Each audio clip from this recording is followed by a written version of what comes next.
Samantala, mas pinaigting ngayon ng Department of Health o DOH katuwang ang mga lokal na pamahalaan ang laban kontra tuberculosis o TB sa pamamagitan ng AI-powered ultra-portable X-ray machines.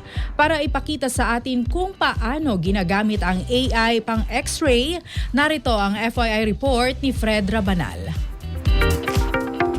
Mas pinaigting ngayon ng Department of Health o DOH katuwang ang mga lokal na pamahalaan o LGUs ang kampanya laban sa tuberculosis o TB sa pamamagitan ng paggamit ng AI-powered ultra-portable X-ray machines sa iba't ibang komunidad sa bansa. Ayon sa DOH, mahalagang maagapan ng TB dahil isa pa rin ito sa mga nangungunang sanhi ng pagkakasakit at pagkamatay sa Pilipinas. Ang early screening ay itinuturing na unang hakbang upang tuluyang magamot at mapigilan ang pagkalat ng sakit. Sa tulong ng makabagong teknolohiya, ang bagong X-ray machines na may artificial intelligence ay kayang magbigay ng resulta sa loob lamang ng 5 minuto. Dahil ultra-portable ang mga ito, madaling na ipapadala sa mga barangay, malalayong lugar at mga komunidad na may limitadong access sa ospital at laboratorio. Ipinaliwanag ng DOH na ang AI system ang tumutulong sa mas mabilis na pagdetect ng posibleng TB findings sa X-ray images, kaya mas napapabilis ang referral at pagsisimula ng gamutan. Kapag may indikasyon ng TB, agad na